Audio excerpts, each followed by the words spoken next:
Assalamualaikum warahmatullahi wabarakatuh. Pada pertemuan kali ini kita membahas tentang materi yang baru, yaitu tentang kegiatan produksi. Pada pertemuan sebelumnya kita sudah membahas tentang biaya produksi, bagaimana nanti ketika kalian itu menjadi seorang wirausaha atau pelaku usaha, maka ketika kalian itu menghasilkan sebuah produk, baik itu barang maupun jasa, maka kalian bisa menentukan berapa biaya produksinya. Kemudian nanti akan berpengaruh pada berapa harga penjualan dari produk tersebut. Nah, kali ini kita lanjutkan, yaitu tentang kegiatan produksi. Jadi kalau misalkan menjadi seorang pelaku usaha atau wirausaha, pasti akan terlibat yang namanya kegiatan produksi. Nah, apa itu kegiatan produksi? Kita pelajari lebih lanjut. Nah, kegiatan produksi merupakan proses yang dilakukan dengan tujuan untuk memenuhi kebutuhan pasar dan juga konsumen dalam kehidupan sehari-hari.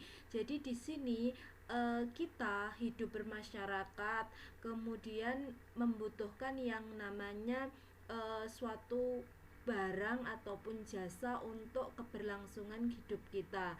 Nah, di sini kegiatan produksi itu adalah proses yang dilakukan dengan tujuan untuk memenuhi kebutuhan pasar tersebut, atau dalam hal ini itu adalah kebutuhan konsumen.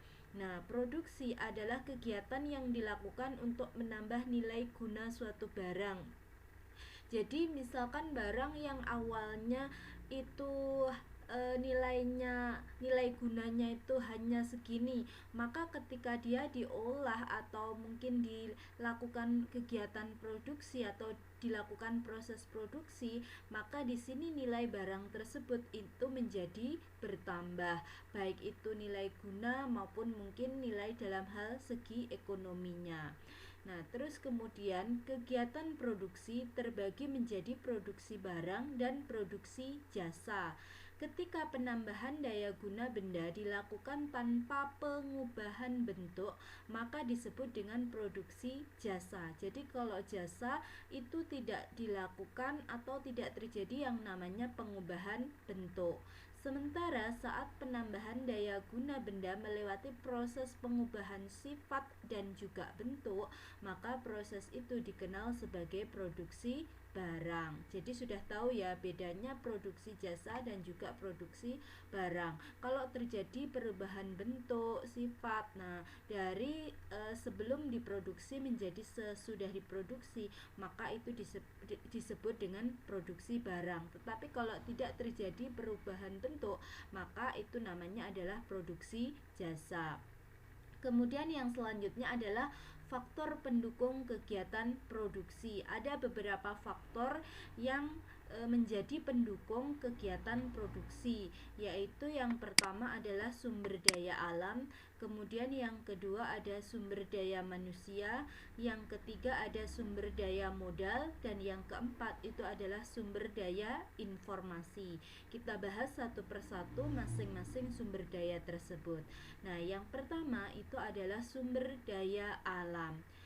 Segala sesuatu yang disediakan alam bisa berfungsi sebagai bahan baku atau bahan mentah proses produksi. Masuk dalam kategori ini adalah hewan dan tumbuhan, udara, air, tanah, dan sinar matahari, serta mineral dan berbagai bahan tambang. Jadi di sini kita sering mengetahui dan juga mendengar bahan baku atau bahan mentah itu diambil dari alam.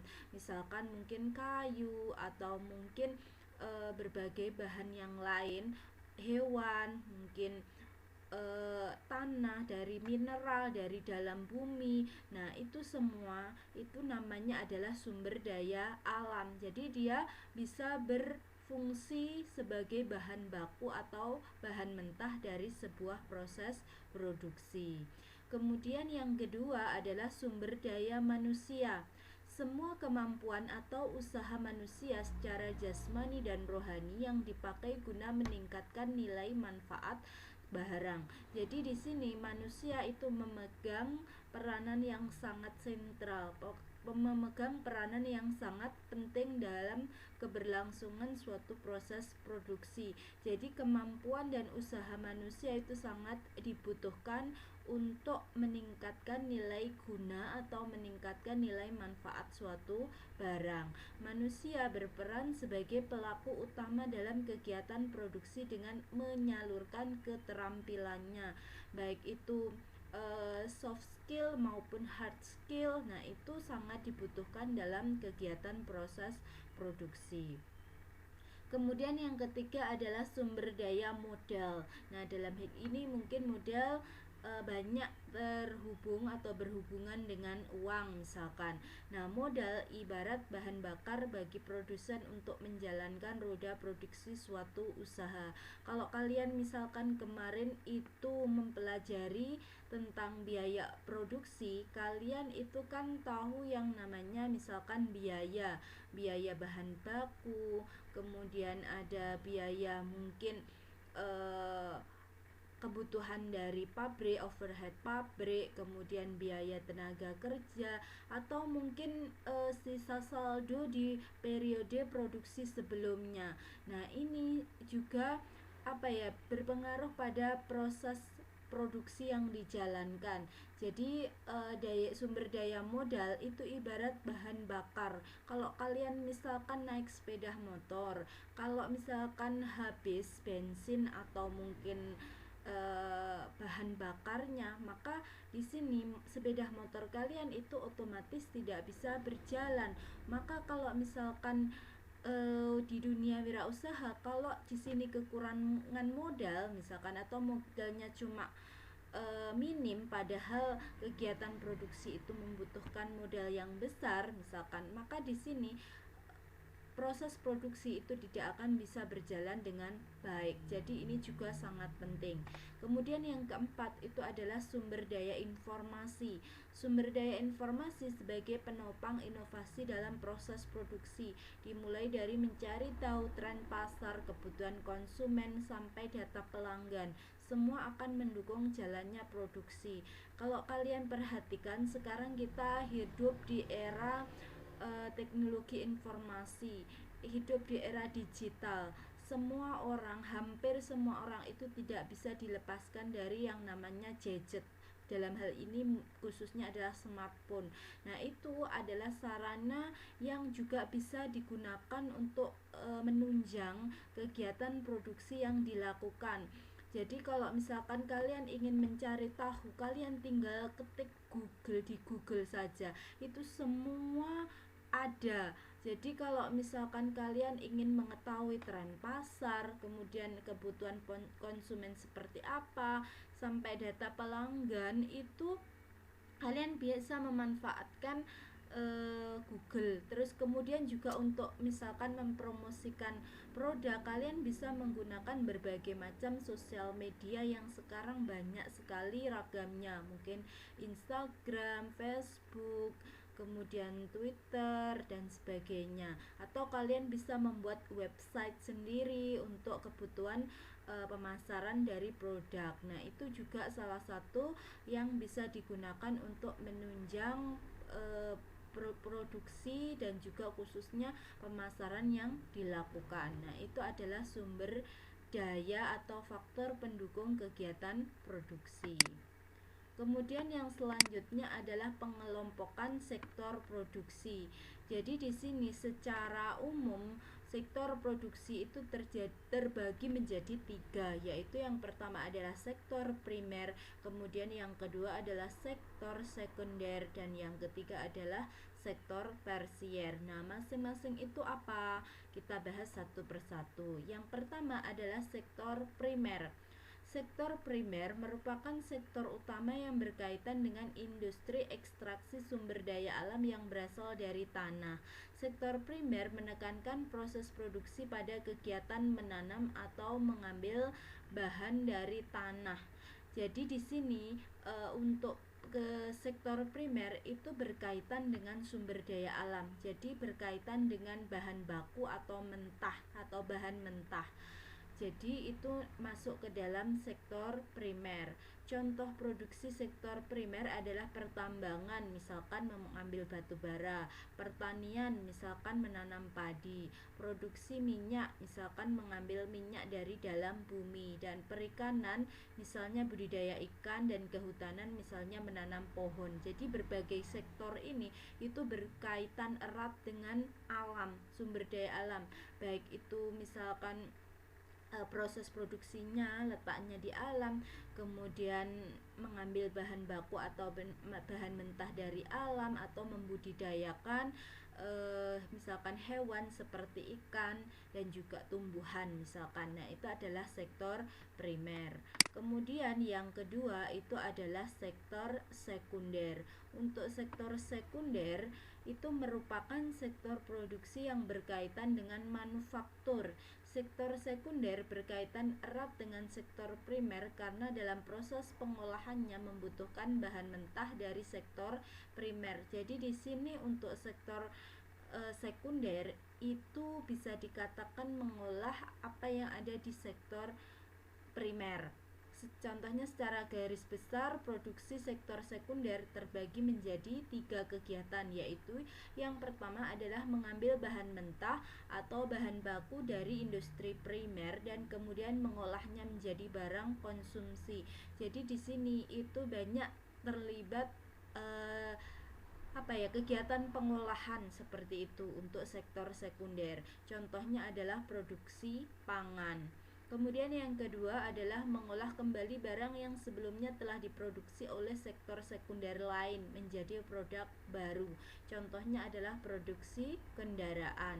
Dan yang ketiga, mengolah kembali barang modal bekas untuk memproduksi barang konsumen atau non-konsumen. Contohnya ban mobil yang terpakai diolah kembali menjadi barang lain. Jadi di sini lebih pada pengolahan, itu adalah sektor sekunder. Dan yang ketiga adalah sektor tersier. Sektor tersier merupakan sektor penyedia layanan berupa jasa. Jadi lebih ke arah jasa seperti itu kalau tersier. Walau industri ini tidak menghasilkan barang berwujud, namun sektor ini menghasilkan banyak keuntungan.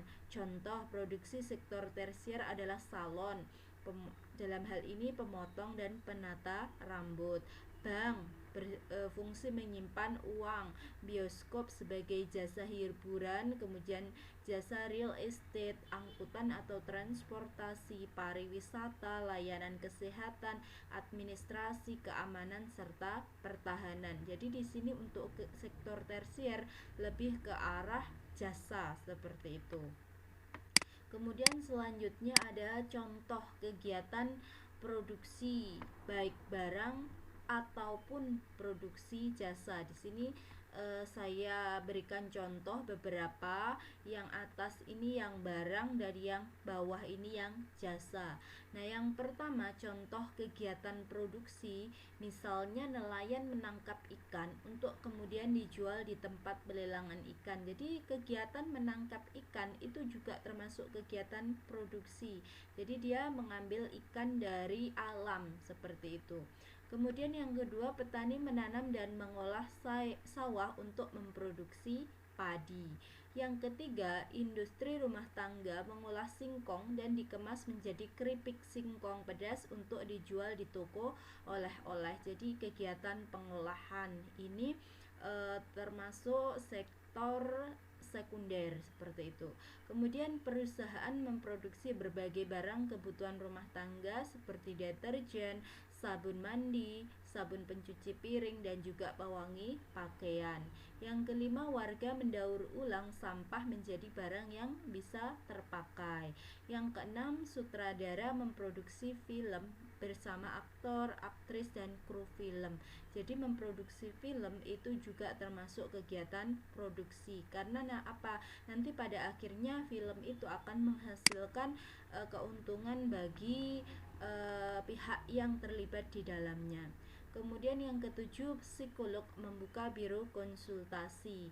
Yang kedelapan, kurir mengantarkan paket surat atau barang. Jadi di sini jasa kurir itu sekarang juga sangat dibutuhkan di era pandemi seperti ini banyak masyarakat yang belanja secara online.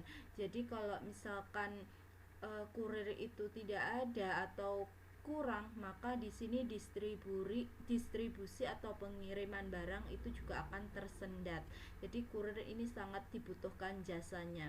Kemudian tukang servis memperbaiki barang yang rusak, guru membekali murid dengan ilmu yang sesuai, tenaga medis melayani dan menjaga kesehatan masyarakat, dan yang ke-12 petugas kebersihan membersihkan lingkungan yang menjadi lokasi dari pekerjaannya. Jadi itu juga termasuk kegiatan produksi. Dalam hal ini yang bawah ini itu adalah yang jasa, sedangkan yang atas ini itu yang barang. Jadi itu adalah contoh kegiatan produksi.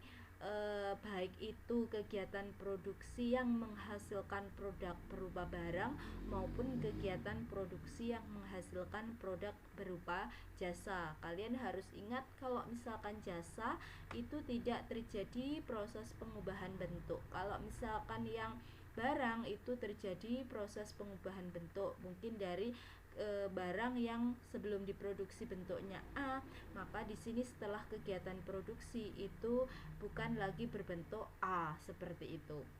Nah, mungkin itu yang bisa saya sampaikan pada pertemuan kali ini. Semoga apa yang saya sampaikan itu bisa kalian ambil manfaatnya. Jadi kalian ketika suatu saat nanti menjadi seorang wirausaha atau pelaku usaha, maka kalian juga tahu mana sekiranya kegiatan produksi yang bisa menghasilkan keuntungan bagi kalian. Terutama kalian lihat tren pasar sekarang itu seperti apa.